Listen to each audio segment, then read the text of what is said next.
Muy buenos días, sean todos bienvenidos a nuestra cátedra abierta que tenemos para el día de hoy. Hoy contaremos con la presentación del doctor Diego Alonso Gil, quien nos hablará del tema de seguridad en la práctica odontológica. El doctor Diego es odontólogo de la Universidad de Antioquia, especialista en auditoría Universidad Cooperativa de Colombia, especialista en seguridad del paciente y calidad asistencial Universidad Miguel Hernández de España, profesor y coordinador de seguridad del paciente y magistrado del Tribunal de Ética Odontológica Seccional Antioquia. Muchísimas gracias al doctor Diego por compartirnos sus conocimientos acerca de este tema tan importante que es seguridad en la práctica odontológica. Les pedimos el favor a todos los asistentes que silencien sus micrófonos, bloqueen sus cámaras y les agradecemos que sus preguntas las puedan escribir a través del chat. Al finalizar la presentación, el doctor Diego le dará respuesta a todas sus inquietudes. Antes de dar inicio con esta presentación, les recordamos y los invitamos para nuestra próxima cátedra abierta, que será el 16 de mayo, en este mismo horario, a cargo del doctor César Fernando Sánchez Villa, con el tema Innovaciones y desafíos en la adhesión a diversos sustratos.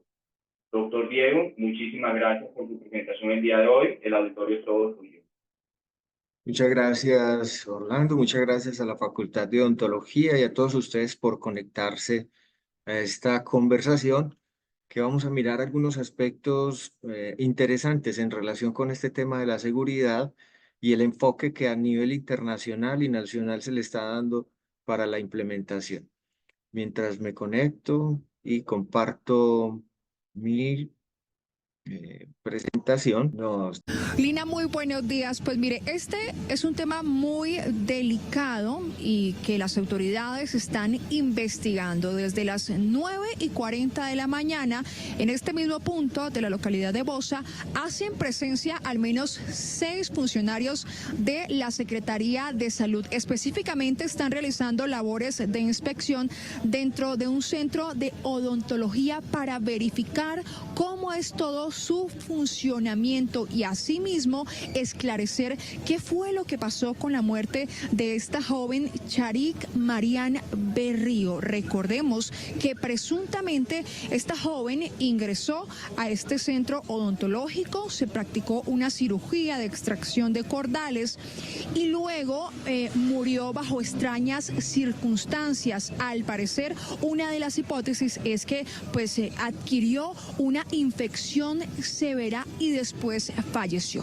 Escuchemos entonces lo que dice el secretario de Salud a propósito de este caso. Cualquier procedimiento implica un riesgo, pero estaremos vigilantes de qué fue lo que sucedió, si hubo alguna práctica inadecuada o había alguna condición en la paciente que pudo desencadenar algún problema. No tengo la información, estaremos en la investigación, pero entendemos efectivamente el dolor de la familia, entendemos el dolor de esta comunidad y estaremos investigando efectivamente qué pudo haber sucedido. Esto se clasifica técnicamente como un evento adverso centinela, un evento trazador en cualquier disciplina del área de la salud que afecta de tal manera a las personas, no solamente a los pacientes, sino como lo escuchábamos del secretario, también afecta a la familia. Entonces, en este orden de ideas, tenemos que partir de unos conceptos muy importantes.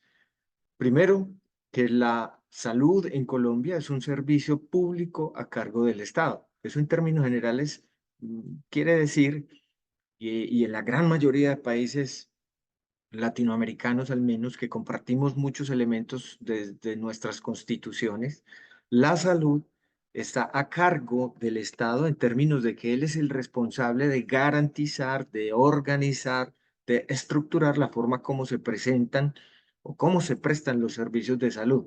Y lo puede hacer de forma directa o por particulares. Y en ese orden de ideas, entonces, cuando el Estado desarrolla esas actividades para la prestación de servicios, él tiene la responsabilidad y las obligaciones para vigilar y controlar que se esté llevando a cabo esos servicios de la mejor manera posible. Entonces el Estado mismo propone la prestación de servicios con un montón de atributos, de los cuales la seguridad hace parte de ellos. Entonces podemos confirmar que constitucionalmente el derecho fundamental a la salud se implementa a través de una serie de elementos estructurantes dentro de los sistemas de salud, y acá en Colombia, pues obviamente se puede ratificar a través de varias sentencias de la Corte Constitucional, del Consejo de Estado y de algunos otros estamentos que definen y estructuran que la salud es un derecho fundamental, autónomo, irrenunciable, etcétera, y que se debe disponer mediante unas condiciones que le permitan a las personas, en general a los ciudadanos, llegar a esos servicios, que se les brinde con capacidad técnico-científica, que estén disponibles y con calidad. Entonces, esto es importante tenerlo en cuenta. Entonces, estábamos mencionando que a través de unas sentencias de la Corte Constitucional se ratifica que la salud es un derecho fundamental, y en este sentido, nosotros como prestadores de servicios de salud tenemos que entender eso, que nosotros le estamos ofreciendo al Estado la posibilidad de atender pacientes, pero debemos cumplir con los requerimientos específicos que el Estado nos dicta. Por eso nos tenemos que inscribir en el registro especial de prestadores de servicios de salud, tenemos que estar inscritos en el RETUS, tenemos que cumplir con las normas, por ejemplo, la norma de habilitación, etcétera, porque son los mecanismos a través de los cuales el Estado debe garantizarle la atención a las personas en Colombia en la prestación de los servicios de salud. Y el mismo Estado define que una de las características de esa prestación de servicios de salud, en tanto cumplimiento del derecho fundamental, está relacionado con el ofrecimiento de esos servicios con calidad. ¿Qué significa la calidad de la atención en salud? El decreto 780 del 2016, que es el decreto único reglamentario del sector salud, nos dice que es la provisión de servicios de salud a los usuarios individuales y colectivos de manera accesible, equitativa, a través de un nivel profesional óptimo, teniendo en cuenta un balance entre beneficios, riesgos y costos, buscando que esas personas a las cuales se le brindan esos servicios sean satisfechas en términos de sus necesidades. ¿Cómo se traduce esto? De una forma muy concreta.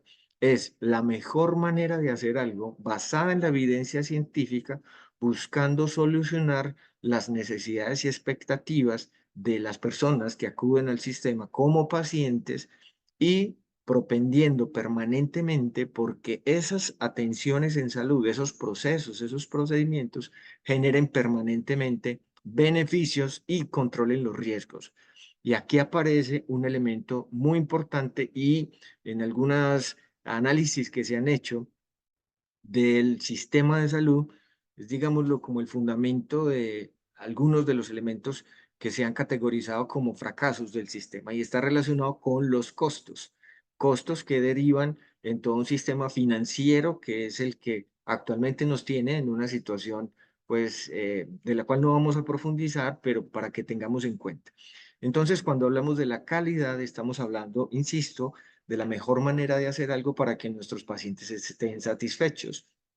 Entonces, cuando uno le pregunta a las personas, ¿para usted qué es calidad?, pueden haber innumerables definiciones de ese concepto. ¿Qué dice el ministerio y toda la evidencia disponible desde la misma Organización Mundial de la Salud, la OPS, etcétera, y organismos multilaterales? La calidad, como es una percepción, como es una medición, que como son varios elementos estructurantes, se tiene que medir o se tiene que comprobar a través de una serie de requisitos o a través de una serie de atributos. Esos atributos en Colombia están definidos en la normativa actual, considerando, digámoslo, como unos enfoques específicos en relación a la pertinencia, la accesibilidad, la continuidad, la oportunidad, y la S la vamos a profundizar. ¿Qué significa todo eso? Que para todos los prestadores de servicios de salud que el Estado autoriza para desarrollar estas actividades, es decir, el Estado a través del prestador está desarrollando actividades del servicio público esencial, debe garantizar que en esos procesos de atención se cumplan con ese acróstico inicialmente PACOS. pertinencia, hacer las cosas de manera efectiva, basado en evidencia científica. La accesibilidad es que se pueda brindar de manera eficiente. La continuidad es que no tenga interrupciones innecesarias el proceso de atención. La oportunidad es que en el momento en que se necesite se pueda disponer. Y hay otros atributos que, a pesar de que no son explícitos en la resolución 3100 del 2019, en este decreto 780, están transversalizados con otras normas que son aplicables también a la prestación de los servicios de salud. Acá vamos a ver algunas de ellas en nuestra conversación, como la humanización, como la equidad, la ética, que el sistema esté centrado en las personas, la probidad y la prudencia. Y hablábamos o hacíamos referencia a la S, es porque la seguridad que hay en estas normativas aparece como un atributo. Internacionalmente, ya la seguridad, específicamente denominada seguridad del paciente por la traducción literal del patient safety, se considera una disciplina. Y con estos elementos es que se vuelve tangible la calidad para los prestadores de servicios de salud. Recordemos que en Colombia hay 4 tipos de prestadores: profesionales independientes, IPS, entidades que transporten pacientes, y entidades con objeto social diferente. Los que estamos acá y los que estamos estudiando y los que quieren desarrollar sus actividades tienen la posibilidad, sobre todo, de inscribirse en el registro especial de prestadores, o como profesionales independientes o como IPS. Y a todos nos aplica esta validación o este mecanismo a través de los cuales volvemos tangibles la calidad. Y específicamente de la seguridad, la Organización Mundial de la Salud lo define desde hace varios años. 2009, emite el marco conceptual de clasificación internacional de la seguridad del paciente. Esto es muy importante considerarlo en términos de la gestión en sus instituciones, en sus consultorios, porque en el 2008 surgió los lineamientos para la implementación de la política de seguridad del paciente en Colombia. Y en esos lineamientos están la taxonomía, los propósitos, los mecanismos, etcétera, de cómo se va a desarrollar esto. Y en el 2009, la Organización Mundial de la Salud publica este marco conceptual que es, digamos, lo vinculante para los países miembros. ¿Qué quiere decir o qué estoy diciendo? Se tienen que complementar con esto. Ustedes lo pueden buscar en ese link que les comparto. Y es un documento de libre acceso, y nos dice la Organización Mundial que es la reducción del riesgo de daños innecesarios relacionados con la atención sanitaria hasta un mínimo aceptable. Ese mínimo aceptable se traduce desde el punto de vista jurídico incluso como la aceptación de que los riesgos son inherentes al proceso de atención en salud, no van a desaparecer, pero se van a controlar, se van a explicar, se van a orientar, se van a prevenir y se van a comunicar y se van a registrar. Con ese enfoque de la gestión del riesgo, entonces, la seguridad del paciente como disciplina, la Organización Mundial establece un montón de acciones para su implementación, partiendo desde la Alianza Mundial de Seguridad del Paciente. Pero acá, en esta definición, nos dice que al reducir el riesgo de ocurrencia de daños innecesarios, los lineamientos de la Política Nacional de Seguridad del Paciente del 2008 nos habla de la implementación de todo lo que podamos hacer basado en evidencia científica, buscando disminuir el riesgo de ocurrencia del evento adverso. Y el evento adverso se traduce como daño o lesión, es decir, el efecto final de una atención en salud que de manera involuntaria produjo esa situación y que se incorporaron fallas.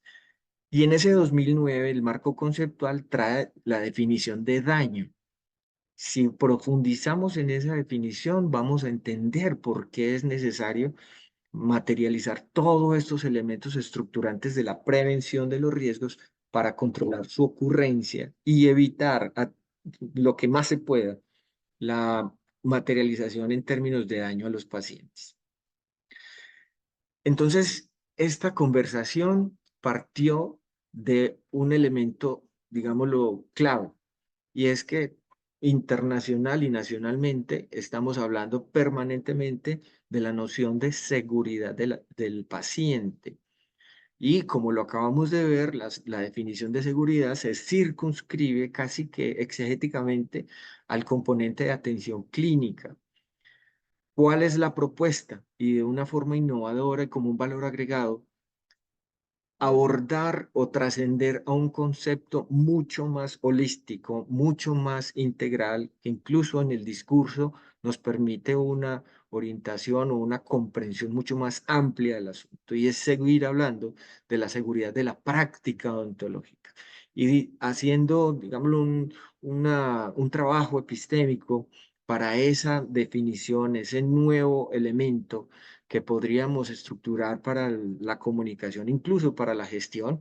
Estamos hablando de la seguridad de la práctica ontológica como una respuesta ante todas esas necesidades que trae el proceso de atención en salud en general, no solamente en la odontología, pero para el caso específico nuestro podemos hablar de que se ha logrado identificar que a pesar de que el Estado debe garantizar e induce a los prestadores a que implementen medidas para el control a través de esas estructuras, esos atributos que acabamos de mencionar.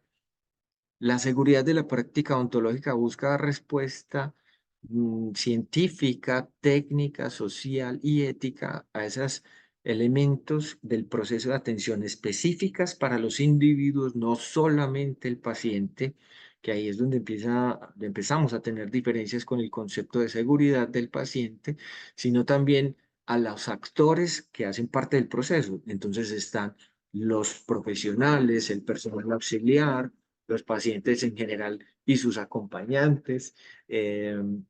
Adicional a eso, toda la infraestructura, no solamente los edificios, sino los sistemas de información, de comunicaciones, etcétera, y el medio ambiente. ¿Por qué proponemos este trabajo de continuar hablando de la seguridad de la práctica odontológica?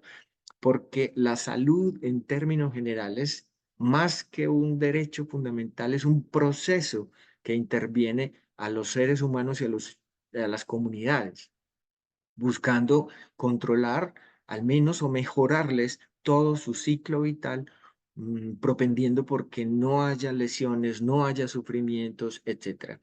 Y consideramos entonces que con esta propuesta, la noción de seguridad del paciente se amplía a lo que la misma Organización Mundial de la Salud y los estados están, a través de sus políticas y directrices, están trabajando en términos de lo que se ha denominado One Health, una sola salud, donde integran incluso la salud animal como un componente fundamental de toda la salud en general. En este sentido, también es muy importante tener en cuenta que los pacientes también van a tener una percepción de calidad, y es muy importante considerarlo porque para un paciente, pues todos los que estamos acá en cualquier momento fuimos, somos o vamos a ser pacientes. Entonces también desde nuestra perspectiva en ese rol vamos a tener una definición de calidad. Y desde las ciencias sociales se le atribuye la definición de calidad a todos esos requisitos o todas esas, digamos, los elementos que ustedes están observando ahí en la diapositiva. ¿Y por qué es importante esto? Porque todos los que estamos acá en algún momento vamos a hacerlo, vamos a ser pacientes. Y la pregunta es, ¿cómo queremos ser atendidos? Entonces, en cualquiera de esos atributos nos vamos a encasillar o vamos a hacer combinaciones de cualquiera de los que estamos viendo ahí. Pero hay un elemento fundamental que se concluye en términos de esa percepción de todos los que desean ser bien atendidos en cualquier disciplina de la salud. Y ese elemento es el respeto por su dignidad y no hacerles daño. Recordemos que constitucionalmente el primer artículo de la Constitución Política de Colombia dice que Colombia es un Estado social de derecho que se funda en el respeto por la dignidad humana. Y entonces la dignidad humana se convierte en el principio de principios. en el derecho fundamental que todos nosotros tenemos que respetar como prestadores de servicios de salud. Y eso es lo que cualquier paciente desea, que no se le vulnere. Él no, de pronto muchos no van a entender literalmente o lo jurídicamente la definición de dignidad humana, pero lo que sí van a entender es que como pacientes tienen un valor, es decir, yo como paciente soy valioso, independiente de que en una agenda de cualquier profesional hayan 25 durante el día o 30, como está sucediendo actualmente. Yo en mi individualidad, por el hecho de ser persona humana, debo exigir y solicito respeto por mi dignidad porque soy un ser valioso. Y en ese orden de ideas, lo que yo quiero como paciente es que no me hagan ningún daño. Entonces, aquí hay una encrucijada, una divergencia tremenda en los conceptos, porque resulta paradójico que el mismo sistema de salud esté hablando de la humanización de los servicios de salud como un atributo de la calidad. Pero hablo de paradójico, es decir, casi algo inverosímil, hablar de seguridad y de humanización de la salud en unas disciplinas que evolucionaron entre humanos, que básicamente eh, están evolucionadas, es decir, están desarrolladas para proteger al otro, para cuidar al otro, y es, digámoslo, casi inverosímil que actualmente estemos hablando de implementar estos atributos de la calidad para que a quien vamos a cuidar hagamos todo lo posible por no hacerle daño, cuando el propósito fundamental de nuestras disciplinas ha sido ese.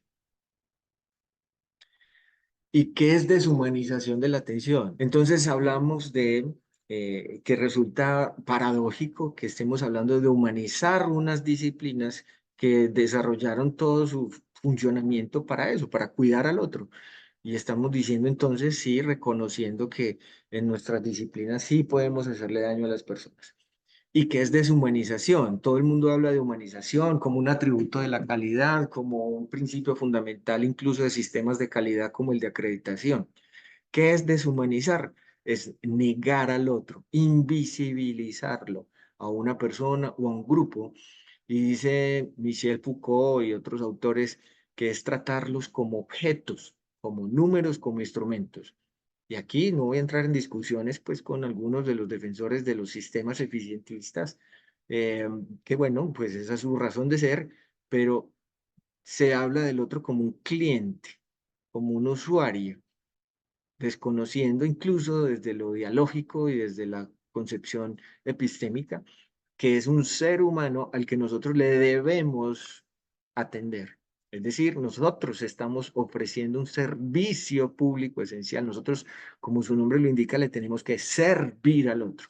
Pero bueno, los sistemas han modificado todas esas estructuras y se han orientado a ese elemento de la deshumanización, y lo planteo de esa forma, puede sonar desgarradora, porque si hablamos de humanizar el servicio es porque hay un problema, y el problema se llama deshumanización. Y entonces los filósofos Arendt y Foucault también dicen que aquí hay una situación política que busca controlar la dignidad de las personas, y controlarlo es casi que dejar sin agencia ese sentimiento, ese elemento estructurante que incluso lo mencionamos en un instante de la Constitución, del valor del otro en sí mismo. Y hacen una categorización de los tipos de deshumanización.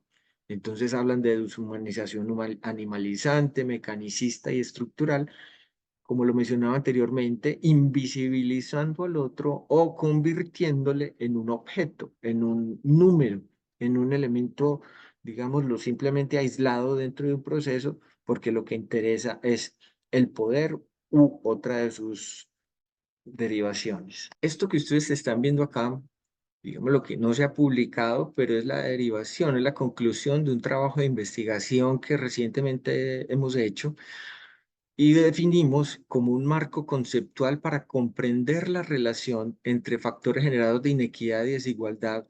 Y hay un elemento clave aquí que no ha sido considerado en términos de los factores contributivos de la seguridad del paciente y lo encontramos en esta investigación y se llama la otredad. ¿Y qué es eso?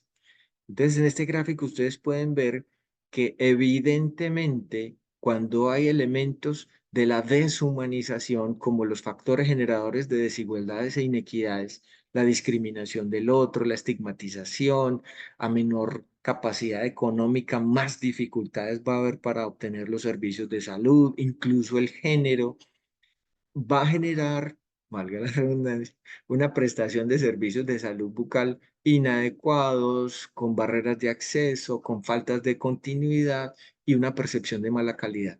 Pero en ese relacionamiento del profesional con el paciente, surge una categoría que es importante que la consideremos y empecemos a hablar de ella.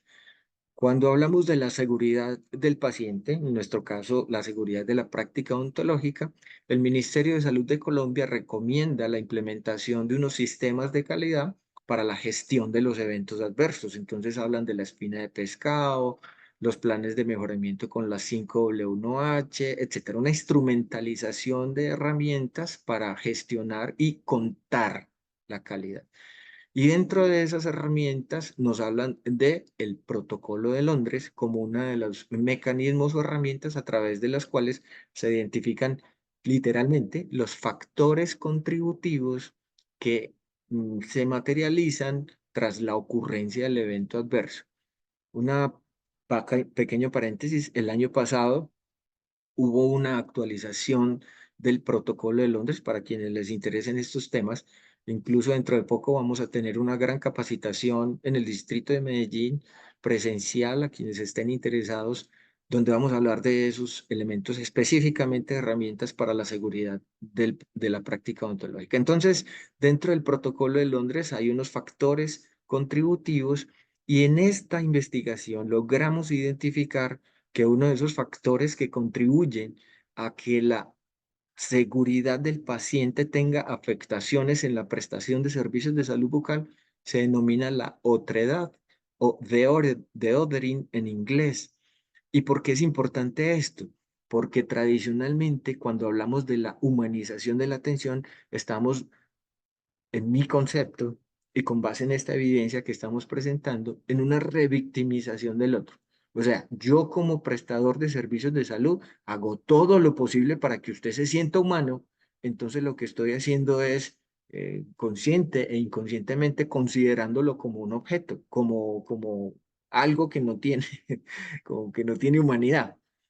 Aquí es donde surgió esta categoría, es decir, emerge una nueva categoría dentro de estos factores que es importante considerarla para futuras investigaciones y los que consideren en su práctica profesional el elemento de la humanización, tener en cuenta este de la otredad, que es básicamente la marginación y la discriminación del otro porque pertenece a otro grupo.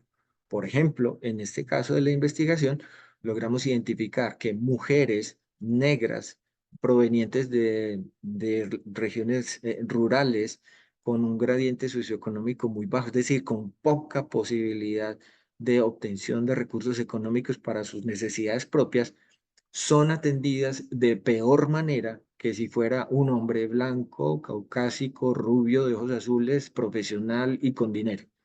Eso induce a los profesionales, consciente o inconscientemente, de la salud en general, pero específicamente en nuestra investigación logramos evidenciarlo en la práctica odontológica, a que haya una vulneración en el proceso de atención en salud, como se pretende y como lo dice el atributo este de la calidad de la humanización de la atención. Entonces, considerando esto, entonces si nosotros mismos como prestadores de servicios de salud estamos discriminando al otro, por diferentes razones, estamos vulnerando su dignidad. A tal punto, por ejemplo, que la Corte Constitucional y el Consejo de Estado han emitido a través de sus sentencias que nosotros, cuando no desarrollamos actividades propias de la atención, como el consentimiento informado, estamos vulnerando el derecho fundamental a la dignidad humana. Aquí también es importante retomar aspectos claves de la Ley 35 de 1989. Recordemos que este es el código deontológico es decir, el Código de Ética para el Odontólogo Colombiano.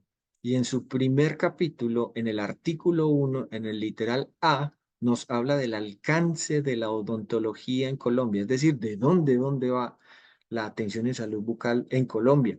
Y en el literal B se vuelve ya claro y directo que nuestra prestación de servicios de salud como odontólogos es la respuesta a una obligación que tiene el Estado y que nos la atribuyen como prestadores, porque lo que vamos es servir a la sociedad. Y por eso tenemos que cumplir con todas estas normativas que se derivan, buscando permanentemente el respeto por la dignidad humana y que lo que hagamos en la prestación debe hacerse con calidad. Entonces, ¿qué hemos identificado en términos de prácticas deshumanizantes que afectan la seguridad y la dignidad? La historia clínica es una historia en muchos casos incompleta, con espacios en blanco. Recordemos que la norma específica para esto en Colombia es la Resolución 1995 de 1999. Y tampoco implementamos el procedimiento de consentimiento informado de manera clara, coherente, precisa, porque nos estamos limitando a firmar un papel en blanco, incluso al finalizar la consulta. Cuidado con eso, porque recordemos que el consentimiento es un procedimiento integral.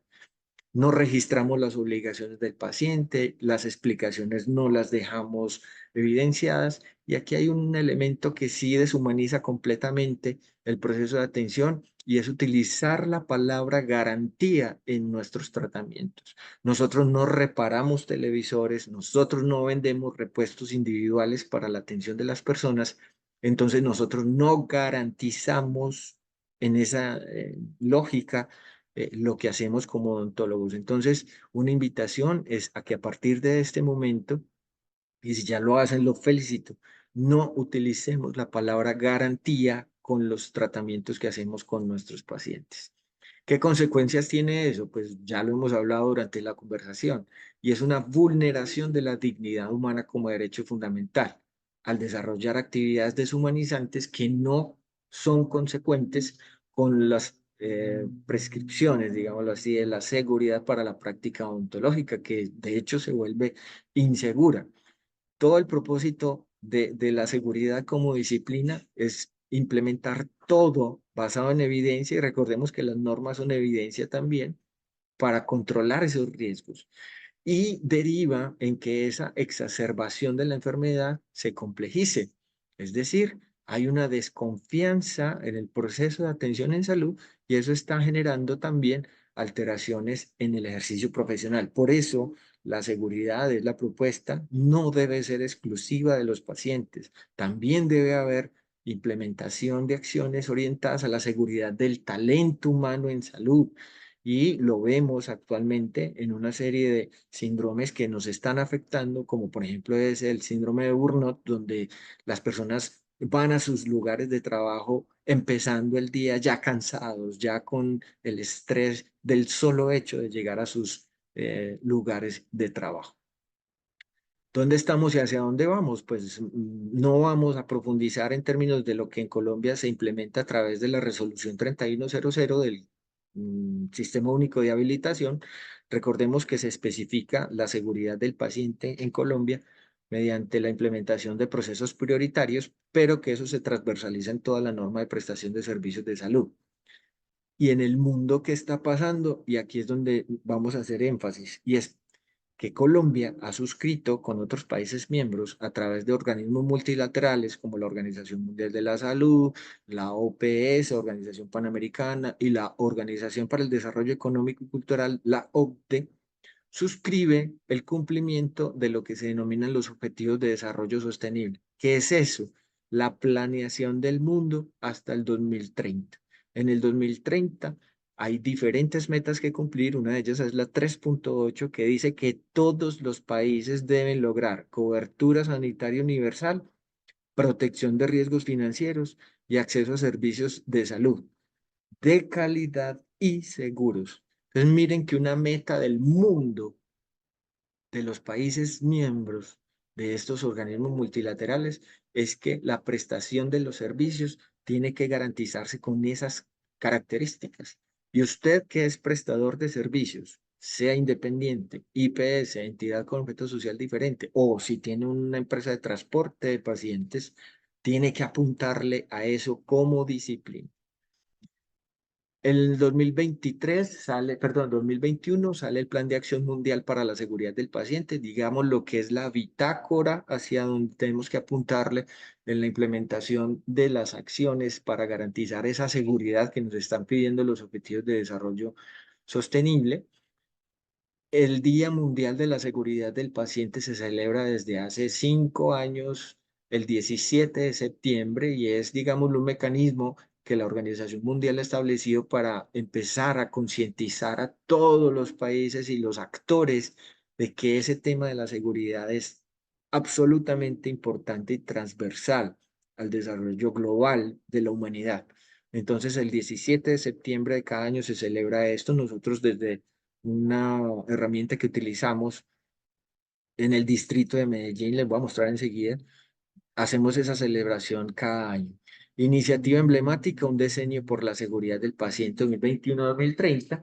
Digamos lo que esto es una iniciativa que busca apoyar la implementación del Plan de Acción Mundial de Seguridad, y este año sale la Estrategia Mundial de la Salud y el Programa General 14, donde se busca que esa estrategia 2025-2028, es decir, este año hasta los próximos 3, busca avanzar en equidad y resiliencia en salud.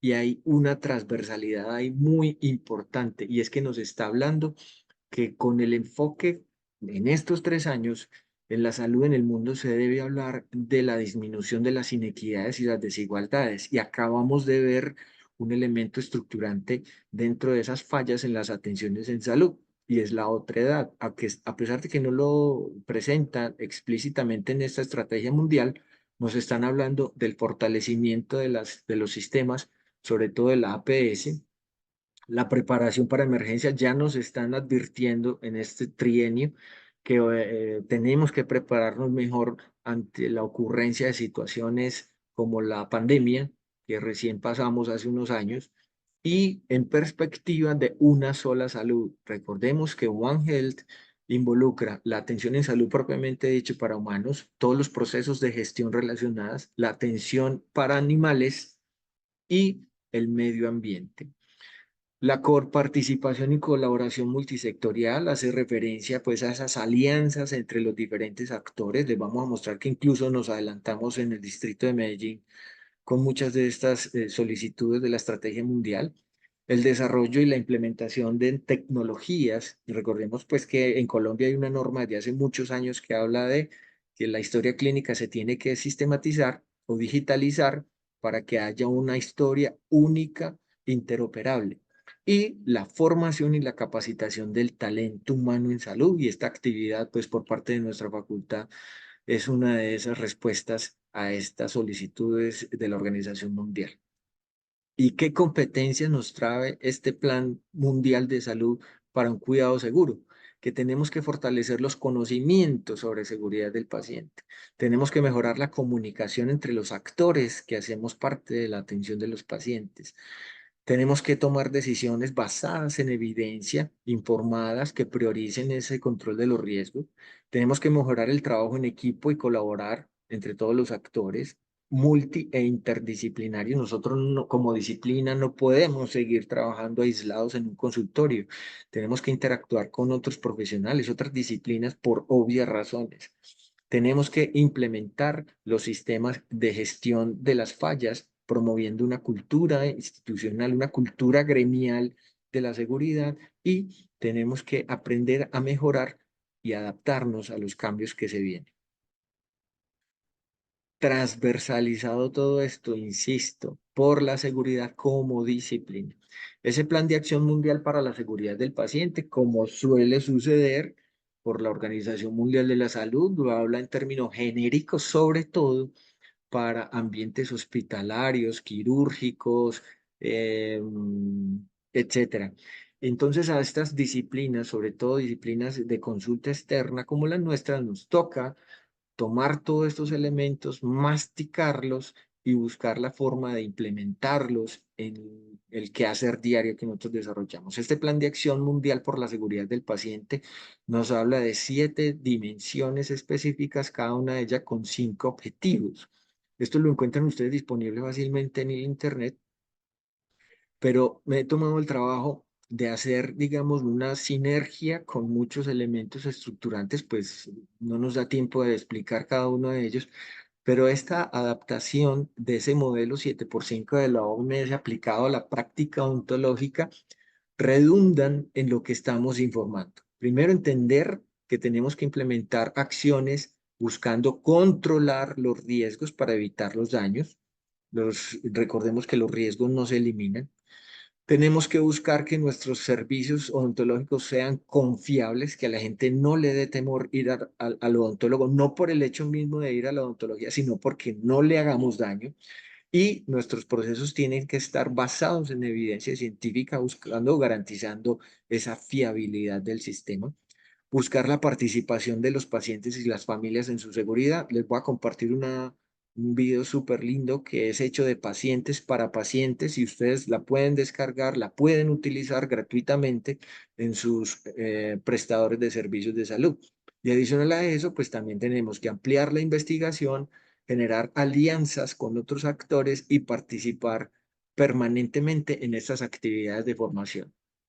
¿Qué hicimos en el distrito de Medellín? Nos adelantamos un poco a este plan de acción mundial y establecimos a través de la política pública de salud bucal del distrito una alianza interprofesional, interdisciplinaria e interinstitucional, las 4 facultades de odontología de la ciudad de Medellín, la Secretaría Distrital de Salud y otros actores, donde establecimos la Sala Situacional de Seguridad del Paciente Odontológico en Medellín y tenemos varios objetivos. El principal de ellos es fortalecer la cultura de seguridad. Recordemos que cultura hace referencia a pensamientos, actitudes, creencias, comportamientos, orientado a que en Medellín se respire la seguridad del paciente.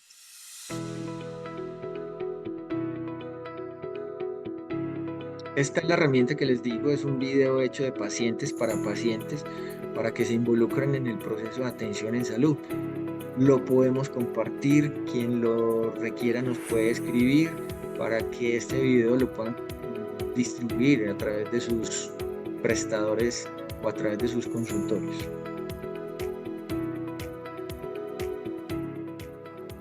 Desde la Sala Situacional de Seguridad del Paciente de la ciudad de Medellín, queremos tu participación en todas las acciones para que la atención en cualquier servicio de odontología sea segura y sientas confianza. Te invitamos a que sigas estos sencillos pasos para lograr una atención confiable en cualquier atención odontológica.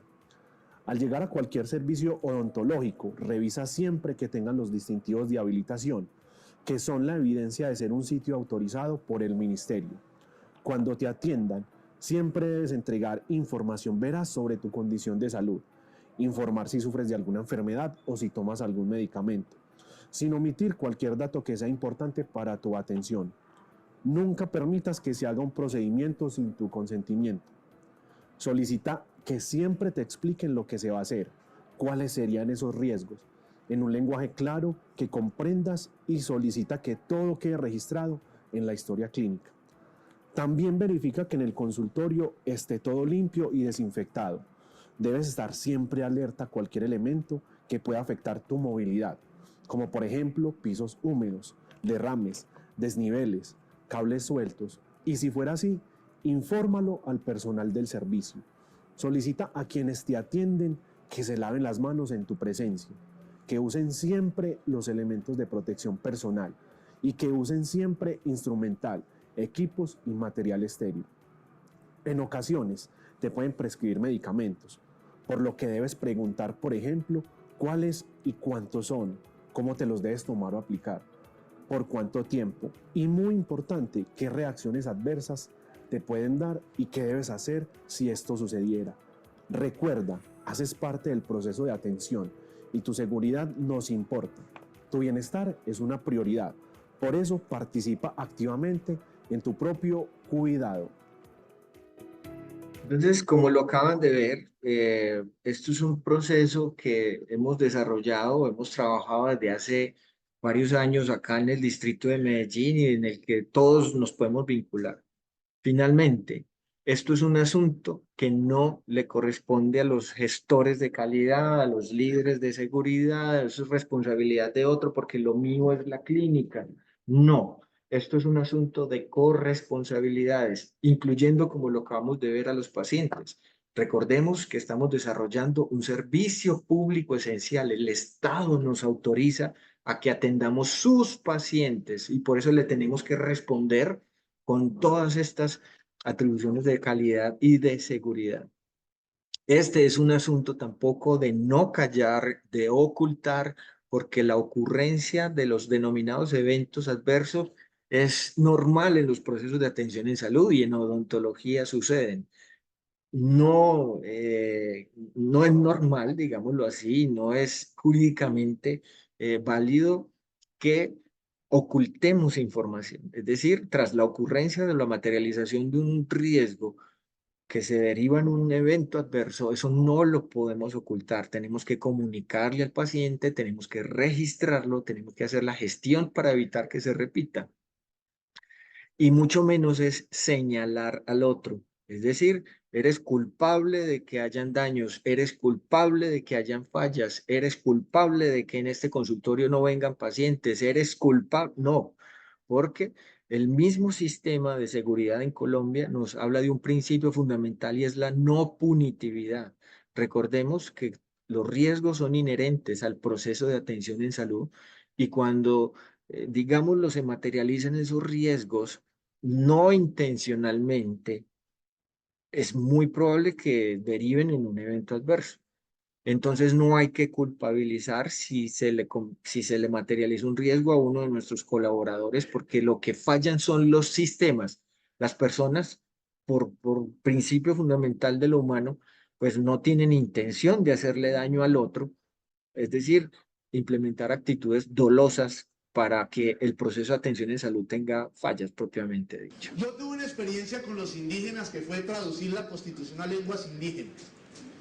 Y con la comunidad Wayuu, que es una comunidad brava de la Alta Guajira, muy conocida por traquetear siempre, por intercambiar cosas.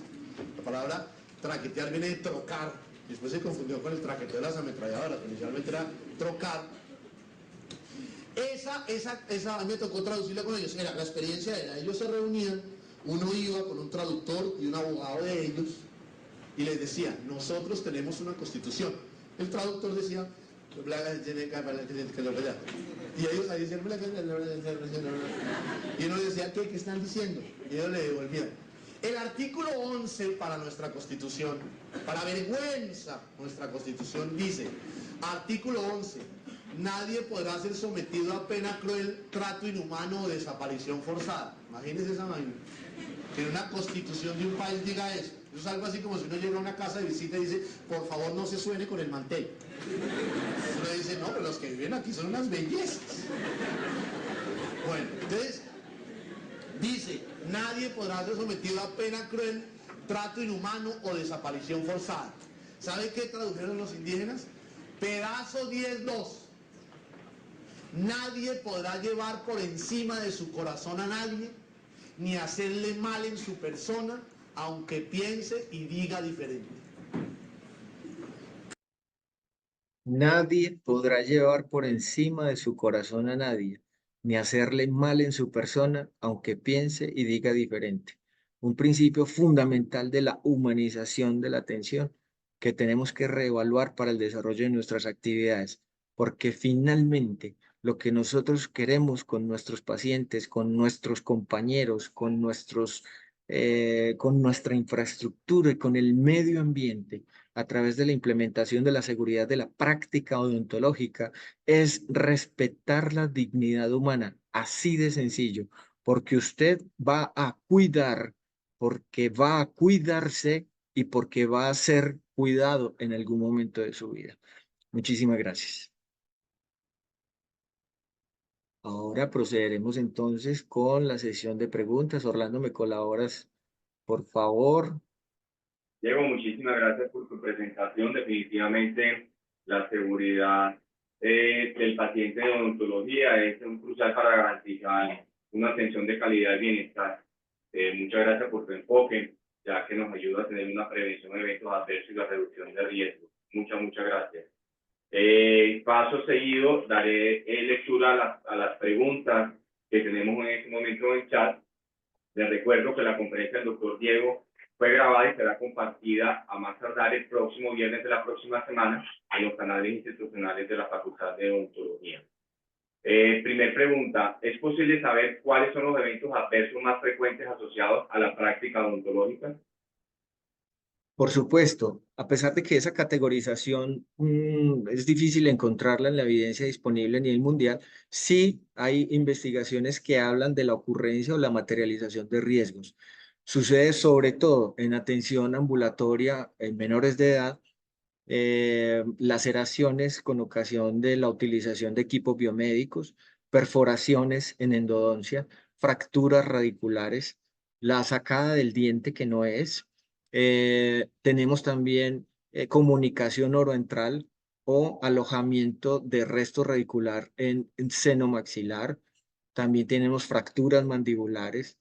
Y otros de estos elementos, pues que bueno, tendría que ser una lista mucho más dispendiosa porque sí, ocurren en odontología. Y aquí la conclusión básicamente es que los riesgos que son inherentes al proceso de atención en salud sí se materializan en odontología y suceden con mucha frecuencia.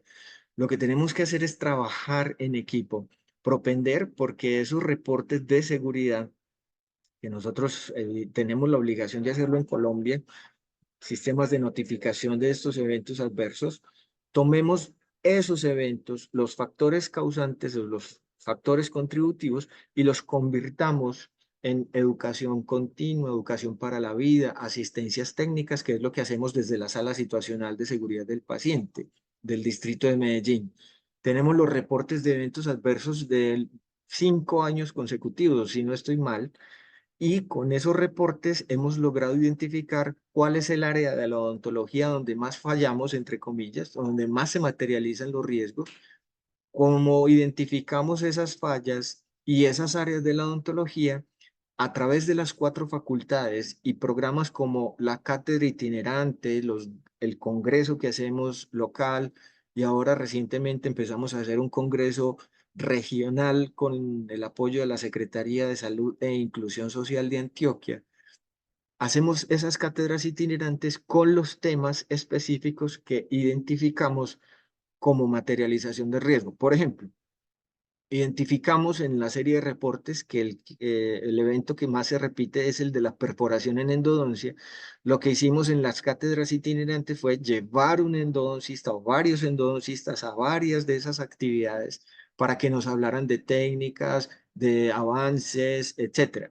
Entonces, aquí miren que hay una articulación muy interesante para intervenir lo que nos pregunta nuestra asistente hace un instante. Muchas gracias, Orlando. Muchas gracias, Diego. Seguimos con la segunda pregunta.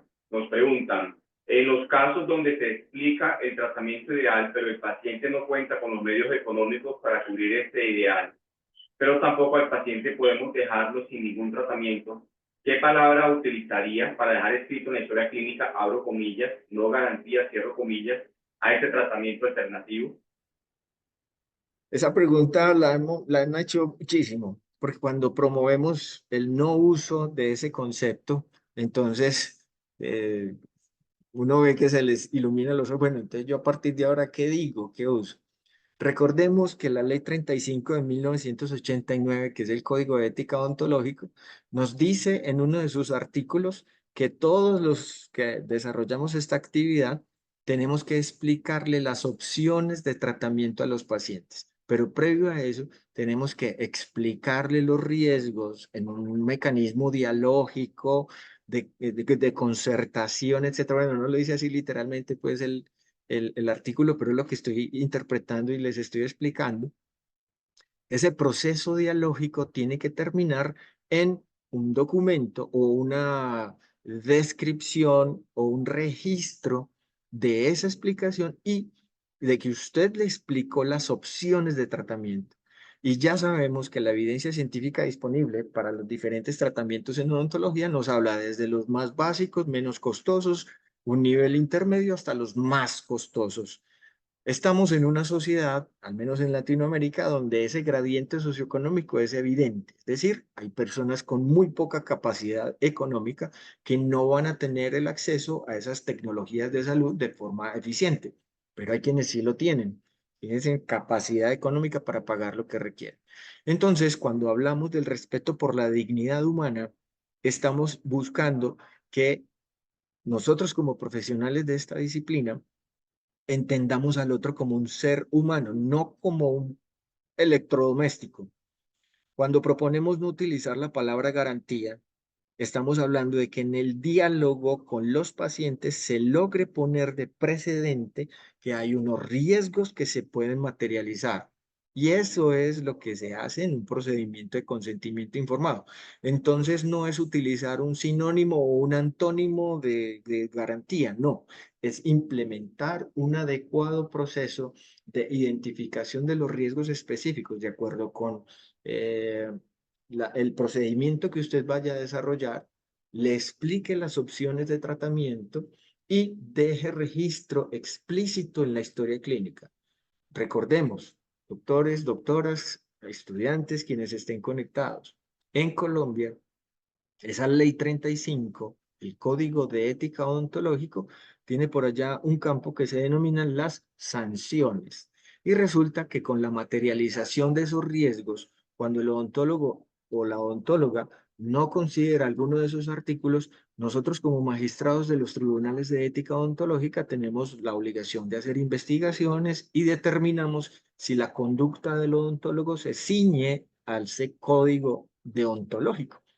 Cuando no se ciñe o cuando se incumple alguno de esos artículos específicos, se propone una sanción al odontólogo.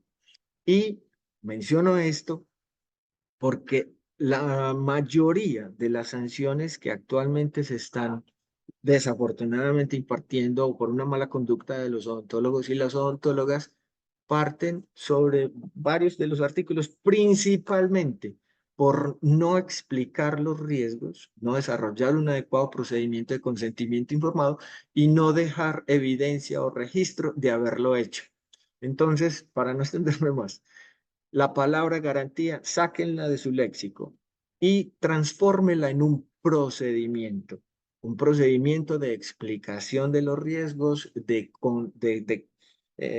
un acto dialógico consensuado con los pacientes, donde ellos comprendan y sean conscientes de que hay cosas que no van a salir como se esperan y evitamos la utilización de ese concepto.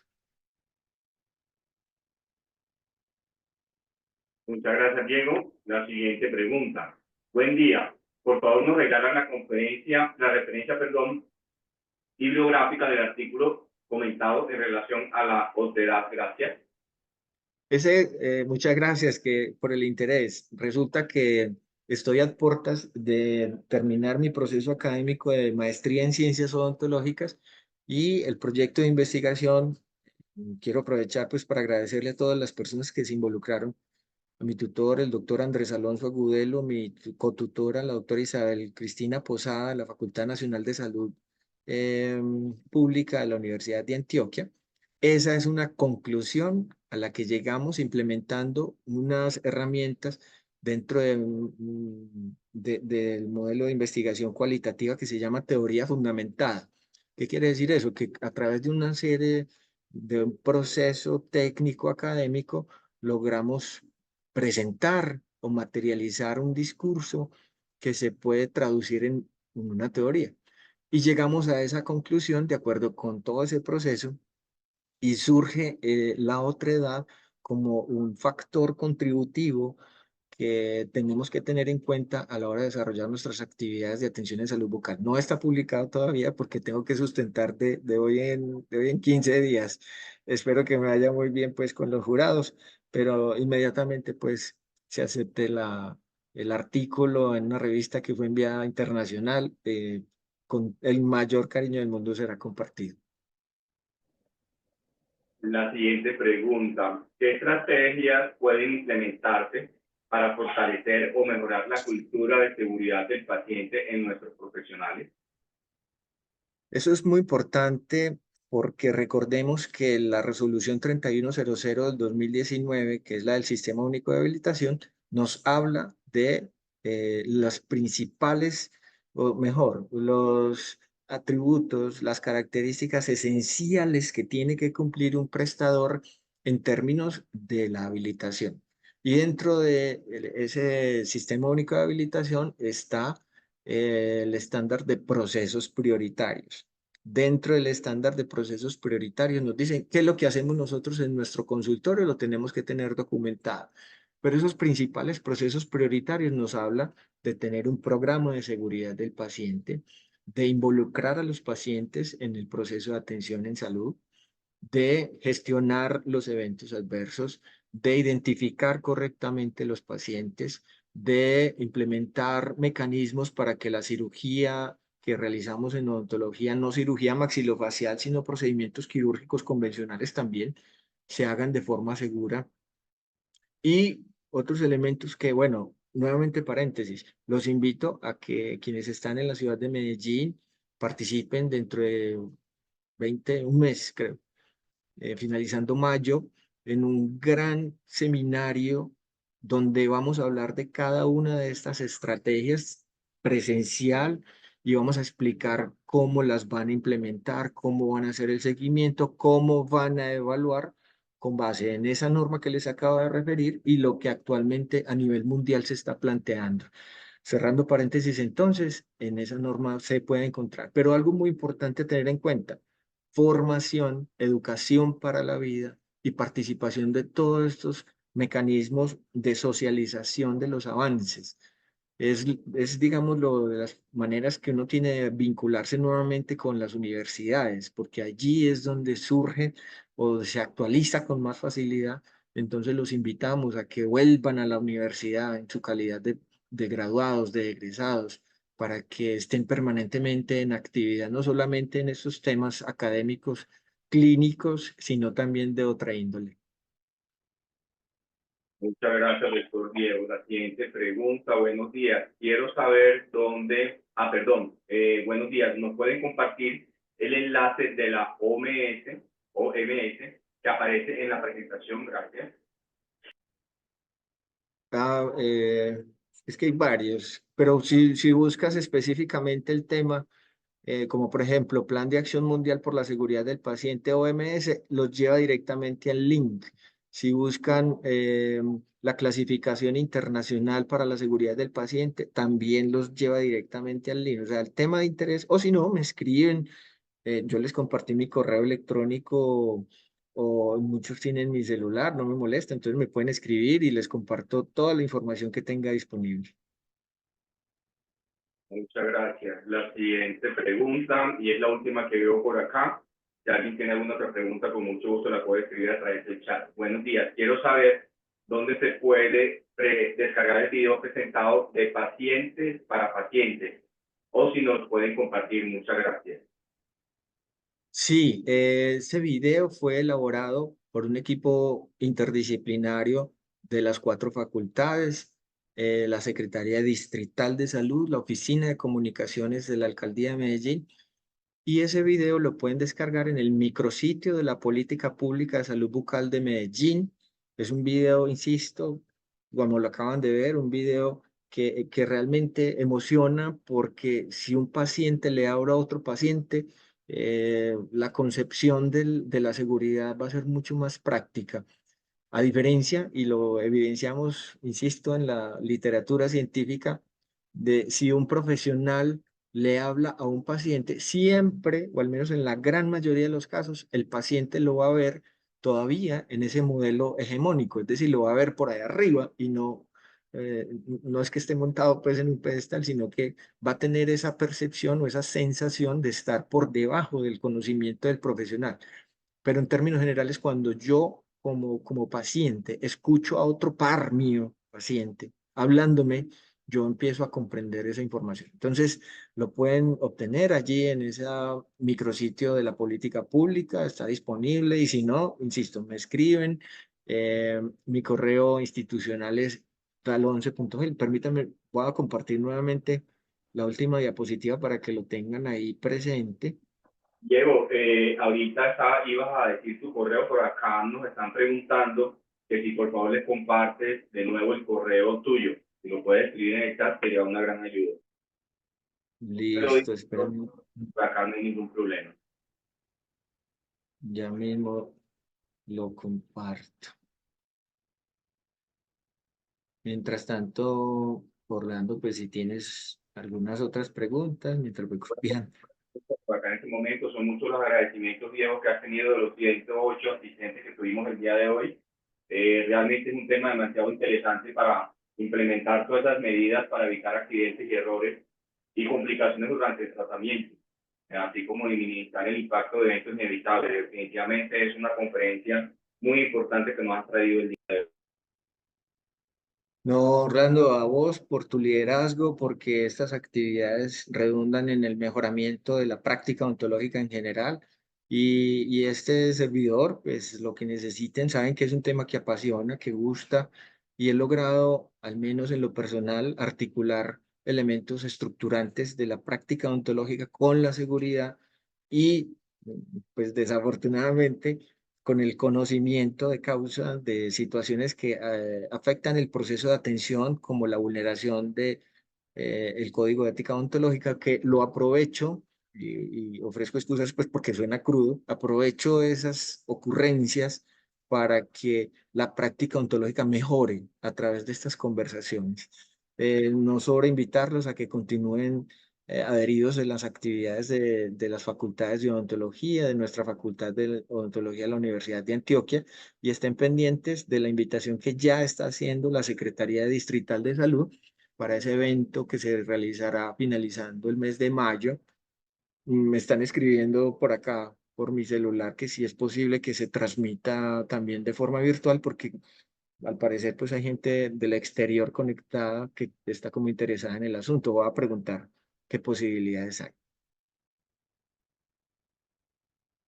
Perfecto, en este momento no estoy viendo más preguntas en el chat. Bueno, por acá hay alguien que nos escribe, nos dice, para quienes estamos de Bogotá, podemos acceder a esta capacitación de manera virtual.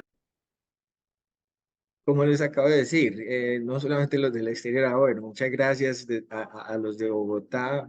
Siempre es muy enriquecedor saber que el tema llega a otras instancias, a otros departamentos, y como les acabo de decir, pues yo también soy miembro de digamos, la red de colaboradores mundiales de la OMS en seguridad del paciente, y cuando publiqué el tema de pasar de seguridad del paciente a seguridad de la práctica odontológica, me llamó demasiado la atención que en muchos países del mundo, al menos muchas personas que hacen parte de esa red, concebían algo similar y agradecieron pues que ya se estuviera, digámoslo, hablando del asunto, porque esa definición de la seguridad del paciente a veces es limitante, sobre todo. Insisto, yo no hago proselitismo político, no hago parte de ningún partido, ni mucho menos, pero los modelos hegemónicos, digámoslo, economicistas de la salud, que hablan mucho basados en el eficientismo, es decir, medir, controlar costos, que cuánto vale, que cuánto se le paga, etcétera, están desconociendo esa noción, esa concepción mejor integral y holística de la seguridad del proceso de atención en tanto respeto por la dignidad humana. Entonces voy a tratar en lo posible de buscar algún tipo de mecanismo para que ese simposio sea transmitido virtualmente en modalidad mixta. Bueno, ¿qué más tenemos por acá? Bueno, quedan atentos a la información derivada de esta conferencia como el artículo y otras tablas relacionadas. Sí, y además les recuerdo que esta presentación, como les he comentado, ha sido grabada y va a ser compartida a través de los canales institucionales. Bueno, por acá hay una otra pregunta de la doctora de Bogotá, certificante practicar en estas capacitaciones sobre seguridad del paciente en la práctica odontológica, ya que muchas veces los contenidos se enfocan principalmente en la práctica médica, dejando de lado las particularidades de la atención en odontología. Muchas gracias por esta anotación tan importante. Bueno, no teniendo más preguntas en este momento, les agradecemos a todos por su asistencia y nuevamente los invitamos a nuestra próxima cátedra abierta que tendremos el 16 de mayo en este horario habitual a las 7 de la mañana con el tema Innovaciones y desafíos en la adhesión a diversos sustratos, a cargo del doctor César Fernando Sánchez, quien es el coordinador del posgrado de rehabilitación oral de la Facultad de Odontología de la Universidad de Antioquia. Nuevamente, muchas gracias, doctor Diego, muchísimas gracias por su excelente presentación y gracias a todos los que nos acompañaron el día de hoy. Muchas gracias a todos, quedo a su disposición y quienes les interese la seguridad en estas perspectivas, bienvenidos porque queremos hacer red y queremos trabajar entre nosotros y con otras disciplinas. Muchísimas gracias a todos.